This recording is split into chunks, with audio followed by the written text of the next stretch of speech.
आप आजाद हैं, आजाद रहें। आप लोग इस मुल्क पाकिस्तान में अपनी अपनी इबादतगाहों, मस्जिदों या मंदिरों में जाने के लिए। ये शब्द थे मोहम्मद अली जिन्ना के, जिन्होंने खुद धर्म के नाम पर देश का बंटवारा कराया और एक इस्लामिक स्टेट पाकिस्तान की नींव रखी। 14 अगस्त 1947 में आज़ादी के साथ ही जिन्ना अपने भाषणों में पाकिस्तान को एक सेक्युलर देश बनाने की बात करते रहे, जहां हिंदू मुस्लिम सभी को इक्वल राइट्स मिल सके। लेकिन आज पाकिस्तान की सिचुएशन कुछ और ही हालत बयान करते हैं। Hindu protest, forced convergence, attack on Hindu temples, Hindu child marriages और हिंदू गॉड्स के मीम्स, ये कुछ ऐसी तस्वीरें हैं जो बताती है कि हिंदू माइनॉरिटीज की एक इस्लामिक स्टेट में क्या हालत है। 1947 में 20% पॉपुलेशन के साथ पाकिस्तान का दामन थामने वाले हिंदूज आज 2.1% पर सिमट कर रह गए हैं और इनके पास ना तो एक बेटर सोशल स्टेटस है और ना ही फाइनेंशियल सिक्योरिटीज। मगर सवाल ये उठता है कि पाकिस्तान में हिंदू की आबादी इतनी कम कैसे हो गई है? वहाँ रियल हिंदू माइनॉरिटी की आखिर क्या कंडीशन है? और ह्यूमन राइट्स की बात करने वाले पाकिस्तान में असल में माइनॉरिटीज के पास कितनी लिबर्टी है? पाकिस्तान में लगातार हिंदुओं पर जुल्म बढ़ते जा रहे हैं। पाकिस्तान के ग्रामीण इलाकों में 12-13 वर्ष की बच्चियों को दिन दहाड़े अगवा कर लिया जाता है। इसके बाद उन्हें इस्लाम अपनाने के लिए मजबूर किया जाता है।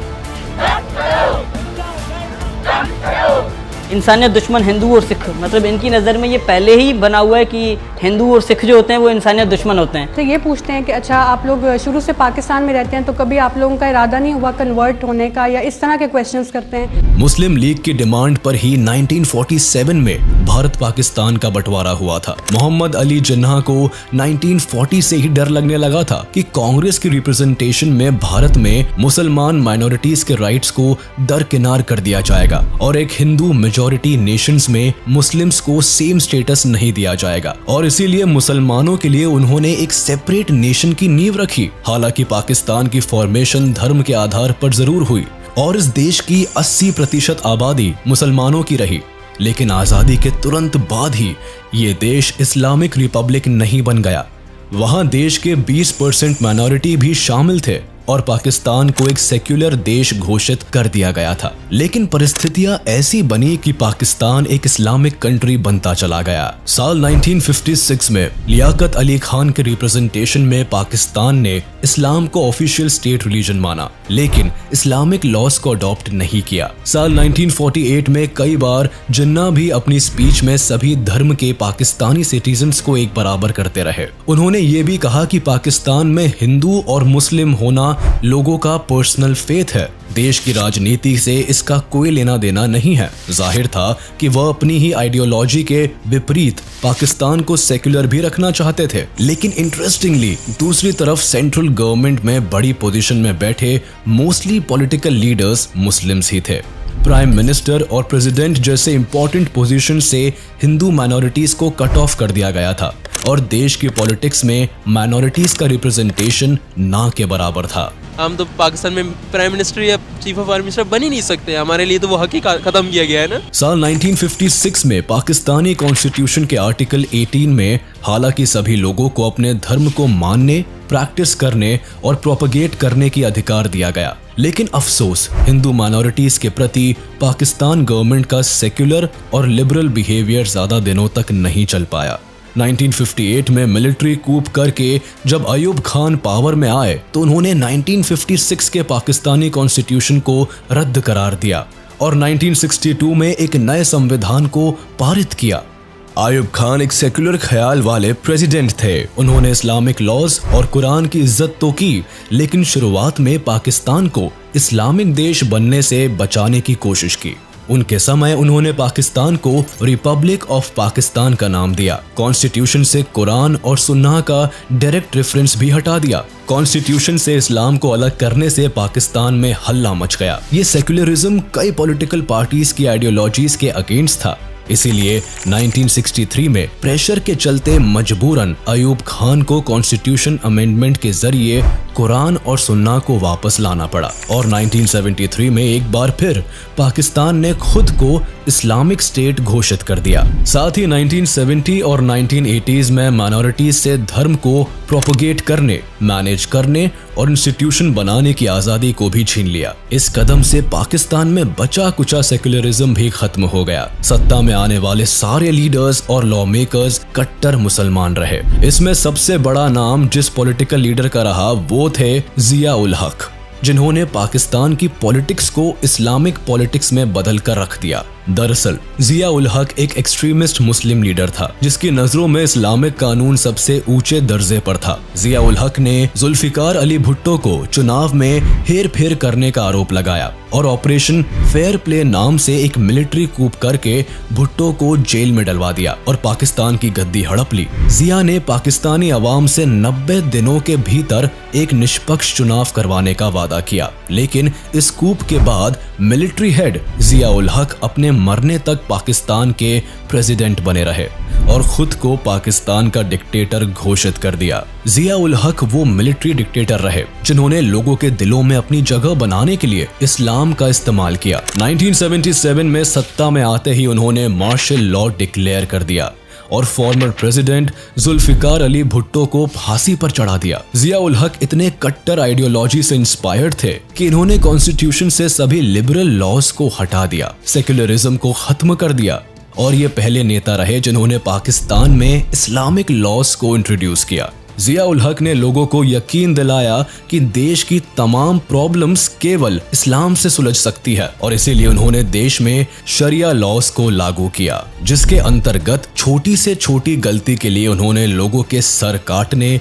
हाथ काटने और पैर काटने जैसी सजाओं को कॉमनली इंट्रोड्यूस कर दिया। इसकी प्रेसिडेंसी में इस्लामिस्ट लोगों को कट्टरवाद की तरफ ढकेला, लोगों को सरेआम फांसियां दी गई, गलती होने पर सरेआम मुजरिमों को पत्थर मारना और ब्रूटल सजा देना आम हो गया। Nobody is above the law according to my conviction. लोग अपने धर्म को छोड़कर दूसरे धर्म की तरफ इंटॉलरेंट होना शुरू हो गए और ऐसा करने में सबसे बड़ा रोल निभाया पाकिस्तान के एजुकेशनल इंस्टीट्यूशंस ने, जिसने हिंदुओं को ठग, चोर और गद्दार की परिभाषा दे डाली। साथ ही हिंदुओं को मुसलमान का सबसे बड़ा दुश्मन बताया गया। इस जहर ने न केवल भारत में रह रहे हिंदुओं के खिलाफ काम किया बल्कि पाकिस्तान में रह रहे हिंदुओं के स्टेटस को भी गिरा दिया। साल 1970 से ही पाकिस्तान गवर्नमेंट ने लोगों में नेशनलिज्म की भावना को उजागर करने के लिए न केवल इतिहास को गलत तरीके से पोर्ट्रे किया बल्कि अल्लाह को ग्रेटेस्ट पावर दिखाने के लिए क्रिश्चियन हिंदू रिलीजन के प्रति हेट को प्रमोट किया। पाकिस्तान की प्राइमरी और सेकेंडरी स्कूल टेक्स्ट बुक्स में कई इंसिडेंट्स के तहत ये क्लियरली कहा गया कि सिख और हिंदू इंसानियत के सबसे बड़े दुश्मन है और आजादी के समय हिंदुओं ने मुसलमानों के साथ गद्दारी की, जालसाजी की और कई मुसलमानों का कत्लेआम किया। इसीलिए पाकिस्तानी होने के लिए किसी भी इंसान का मुसलमान होना जरूरी है। इसके अलावा कई पाकिस्तानी मैगजीन्स में हिंदूज को विलेंस के रूप में भी प्रमोट किया गया, जिससे पाकिस्तानी समाज का माइनॉरिटीज की तरफ नजरिया बदलता चला गया। सरप्राइजिंगली पाकिस्तान की टेक्स्ट बुक्स में आज भी ज्यादा कुछ सुधार नहीं हुआ है। खुद US commission on international religious freedom की रिपोर्ट मानती है कि पाकिस्तान की टेक्स्ट बुक्स रिलीजियसली बायस्ड है। ये न केवल हिंदू धर्म बल्कि क्रिश्चियनिटी को भी इंफीरियर दिखाती है, जिसके चलते लाखों पाकिस्तानी बच्चे दूसरे धर्म के खिलाफ इंटॉलरेंट बनते हैं। इसका सबूत हमें पाकिस्तान की 10th क्लास की उर्दू बुक में भी मिलता है, जिसमें ये लिखा गया है कि इस्लामिक कल्चर नॉन मुस्लिम लोगों के कल्चर से अलग है, इसीलिए हिंदू के साथ कोऑपरेट करना काफी मुश्किल है। इसके अलावा साइंस की किताबों में चार्ल्स डार्विन की थ्योरी ऑफ इवोल्यूशन को एक सिरे से नकारते हुए ये कहा गया है कि दुनिया और सभी जानवरों को बनाने वाला अल्लाह है। Teaching intolerance in Pakistan, religious bias in public school textbooks. Certain passages, for example, implied that Christians and Hindus are inferior, unpatriotic outsiders. Hindus as Indians rather than Pakistanis, and therefore Pakistan's enemy. इस्लाम और पाकिस्तान को connected दिखाने के लिए childhood से ही बच्चों के दिलों में दूसरे धर्म के प्रति नफरत भरने का सिलसिला पाकिस्तान में बहुत पहले ही शुरू हो गया था। तभी तो ये देश जिया उल हक मुबारक की मौत के बाद भी इस्लामाइजेशन की तरफ बढ़ता रहा। सत्ता में कई लीडर्स आए गए, लेकिन किसी ने भी जिया उल हक के शरिया लॉ और कोर्ट को नहीं हटाया। आज भी फेडरल शरीयत कोर्ट ऑफ पाकिस्तान लागू है और वक्त के साथ पाकिस्तान तेजी से इस्लामाइजेशन की तरफ ही बढ़ रहा है, जबकि दूसरे रिलीजन का सप्रेशन आज भी पाकिस्तान में जारी है। पाकिस्तान में बढ़ती रिलीजियस इंटॉलरेंस का सामना केवल माइनॉरिटीज को ही नहीं करना पड़ा है, बल्कि कई हिंदू टेम्पल्स को भी मुस्लिम्स की नफरत का शिकार होना पड़ा है। तभी तो पाकिस्तान में दशकों से कई हिंदू टेम्पल्स और गुरुद्वारों को तोड़ा गया है। इस नफरत की झलक हमें 1992 में भी देखने को मिली थी, जब 30 हिंदू टेम्पल्स को एक साथ डिमोलिश किया गया था और उसके बाद ये सिलसिला जारी रहा। साल 2020 में पाकिस्तान के करक डिस्ट्रिक्ट में करक टेम्पल को 1500 लोकल मुस्लिम्स की भीड़ ने मिलकर अटैक किया और मंदिर को सिर्फ इसीलिए जला दिया क्योंकि इस टेम्पल को एक्सपैंड करने की बात की जा रही थी। कुछ यही हाल 2021 में भोंग सिटी में मौजूद हिंदू टेम्पल का भी हुआ था, जिसे कट्टर मुस्लिम की भीड़ ने तोड़ा और भगवान की मूर्तियों को पूरी तरह डिस्ट्रॉय कर दिया। मंदिरों को तोड़ने और आग लगाने की एक घटना केवल 1 या 2 मंदिर तक ही सीमित नहीं है, बल्कि रिपोर्ट्स बताती है कि 1947 में पाकिस्तान में 400 से भी ज्यादा हिंदू मंदिर हुआ करते थे, जिनकी अपनी मान्यता थी, लेकिन आज उनमें से ज्यादातर मंदिर को जलाकर राख कर दिया गया है। पाकिस्तान में पेट्रियोटिज्म को इस्लाम से इस हद तक जोड़कर देखा जाता है कि सालों से उसी देश में रहने वाले पाकिस्तानी हिंदू और सिखों को एंटी नेशनल और ट्रेटर्स की नजर से देखा जाता है। हालात इस कदर खराब है कि पार्टीशन के टाइम पाकिस्तान में हिंदू की पॉपुलेशन 20% थी, आज वो सिमट कर 2.1% रह गई है, जिसमें ज्यादातर हिंदू आबादी पाकिस्तान के सिंध प्रोविंस में ही है और वहां भी उनके हालात कुछ ज्यादा खास नहीं है। एक्सट्रीम रिलीजियस डिस्क्रिमिनेशन के चलते हिंदू के कन्वर्जन, किडनैपिंग और मर्डर की खबरें सामने आती है। खुद पाकिस्तान हिंदू काउंसिल के चीफ डॉक्टर रमेश कुमार वांकवानी इस बात को मानते हैं। कन्वर्जन, किडनैपिंग से बचने के लिए कई पाकिस्तानी हिंदुओं को अपने ही देश से माइग्रेट होना पड़ता है। अपने ही मदरलैंड में उन्हें कई समस्याओं से जूझना पड़ता है, जिसमें सबसे बड़ी प्रॉब्लम फोर्स्ड कन्वर्जन की है। पाकिस्तान में ऐसे कई मामले हैं जहां हिंदू, क्रिश्चियन और सिख लोगों को सोशल स्टेटस, फाइनेंशियल सिक्योरिटी और जॉब अपॉर्चुनिटीज के बदले मुस्लिम रिलीजन अपनाने का दबाव बनाया जाता है। ये न केवल पूरे हिंदू परिवार के साथ होता है, बल्कि 12 से 13 साल की नाबालिग लड़कियों को भी जबरन मुस्लिम लड़कों से शादी कर मुसलमान धर्म अपनाने के लिए दबाव बनाया जाता है। हालांकि इस्लाम में फोर्स्ड कन्वर्जन और फोर्स्ड मैरिज को पूरी तरह प्रोहिबिटेड बताया है, लेकिन पाकिस्तान में माइनॉरिटी के खिलाफ फोर्स्ड कन्वर्जन एक सीरियस इशू बन चुका है। साल 2022 में भी एक ऐसा मामला देखने को मिला था जहां 18 साल की एक हिंदू लड़की पूजा को वाशिद लशारी ने तंग किया, जो कि पॉलिटिकली एक पावरफुल मुस्लिम फैमिली से ताल्लुक रखता था। पूजा के परिवार को धमकी दी गई कि वह अपनी बेटी की शादी वाशिद लशारी से करा दे। इसके खिलाफ जब पूजा के परिवार ने पुलिस में कंप्लेंट लिखवानी चाही तो पुलिस ने शिकायत तक लिखने से मना कर दिया, जिसके बाद वाशिद जोर जबरदस्ती पूजा के घर आ गया और शादी से इनकार करने पर वाशिद ने पूजा की जान ले ली। ये एक अकेला मामला नहीं है जहां हिंदू माइनॉरिटीज को जोर जबरदस्ती सप्रेस किया जाता है। रिंकल कुमारी नाम की एक और लड़की का केस सुनने को मिलता है, जिसे फोर्सली इस्लाम में कन्वर्ट करके नवीद शाह से उसकी शादी करा दी गई, जिनकी पहले से ही बीवी और बच्चे थे। ऐसा ही एक मामला twin sisters Reena and Raveena का भी है, जिन्हें किडनैप कर लिया गया था, फिर उन्हें जबरन इस्लाम में कन्वर्ट करके उनकी शादी मुसलमान लड़कों से करवा दी गई, जो पहले से ही शादीशुदा थे और उनके बच्चे भी थे। पाकिस्तान में कन्वर्जन की ये घटनाएं इतनी आम हो चुकी है कि यूएन ने भी इसके खिलाफ आवाज उठाई है। UK all party parliamentary group की रिपोर्ट्स भी खुद इस बात से परहेज नहीं करती है कि हर साल पाकिस्तान में 1000 से भी ज्यादा माइनॉरिटीज गर्ल्स का धर्म परिवर्तन करवाया जाता है और पुलिस इस मामले में कुछ नहीं करती और इन सभी मामलों को लव मैरिज का नाम देकर रफा दफा कर दिया जाता है। जहां एक तरफ फोर्स कन्वर्जन हिंदू माइनॉरिटीज के लिए सीरियस इशू है, वही कई हिंदू और क्रिश्चियन माइनॉरिटीज इसीलिए भी कन्वर्ट हो रहे हैं क्योंकि उनके पास कोई ऑप्शन नहीं है। एक बेटर सोशल स्टेटस, जॉब्स और इक्वालिटी के लिए उन्हें इस्लाम अपनाना पड़ रहा है। खास तौर पर इस तरह का कन्वर्जन गरीब हिंदू परिवार में देखने को मिलता है। भेदभाव की मार झेल रहे इन लोगों को अपने सर्वाइवल के लिए कदम उठाना पड़ता है। इसके विपरीत जो हिंदू अपने धर्म से जुड़े रहते हैं उन्हें मॉब लिंचिंग जैसी एट्रोसिटीज से गुजरना पड़ता है। इसी का एक मामला साल 2016 में भी देखने को मिला जब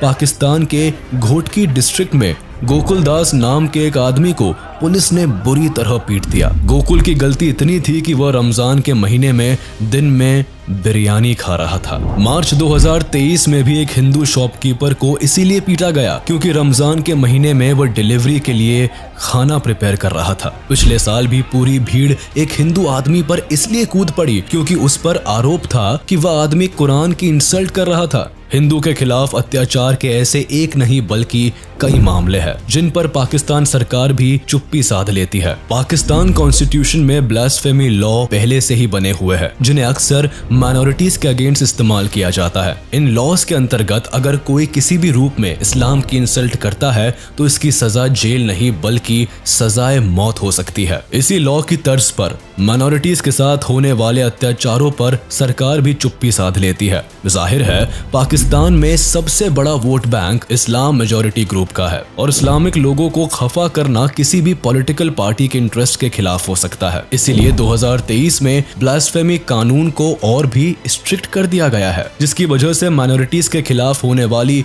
मॉब लिंचिंग के केसेस भी बढ़ सकते हैं। लेकिन हिंदू पाकिस्तानी अपने सामने सबसे बड़ी मुश्किल अभी भी धर्म परिवर्तन को देखते हैं जिसके खिलाफ उन्होंने हाल ही में आवाज भी उठाई है। मार्च 2023 में हिंदू, सिख और क्रिश्चियन माइनॉरिटीज ने मिलकर उनकी बेटियों के साथ होने वाले फोर्स्ड कन्वर्जन्स पर आवाज उठाई थी। उनकी मांग थी कि इसके खिलाफ सरकार एक स्ट्रॉन्ग बिल पास करे और हिंदू बहन बेटियों के साथ होने वाले इन अत्याचारों पर रोक लगाई जाए। उनकी इस मांग को यूएन ने भी सपोर्ट किया है और उसे ह्यूमन राइट्स वायोलेशन भी करार दिया है। लेकिन पाकिस्तान अभी तक फोर्स्ड कन्वर्जन्स के खिलाफ कोई भी एक्शन लेने में असफल रहा है। पाकिस्तान की सत्ता में बैठे प्राइम मिनिस्टर माइनॉरिटीज के लिए अक्सर इक्वल राइट्स की बात तो करते हैं।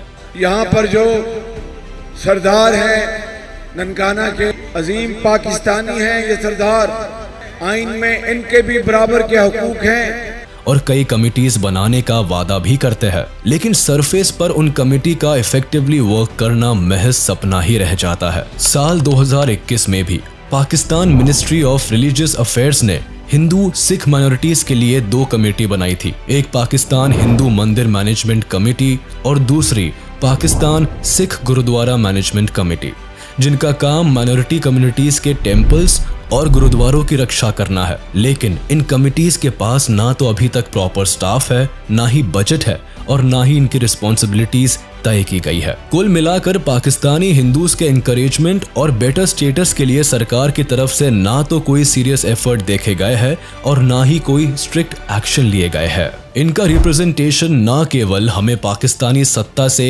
गायब मिलता है बल्कि पाकिस्तानी सिनेमा, म्यूजिक और आर्ट में भी हिंदू माइनॉरिटीज का रिप्रेजेंटेशन नहीं के बराबर देखने को मिलता है। ऐसा नहीं है कि पाकिस्तान में सभी हिंदू माइनॉरिटीज की सिचुएशन खराब है। कई हिंदूज पाकिस्तान को नेशनल लेवल पर रिप्रेजेंट करते भी नजर आते हैं।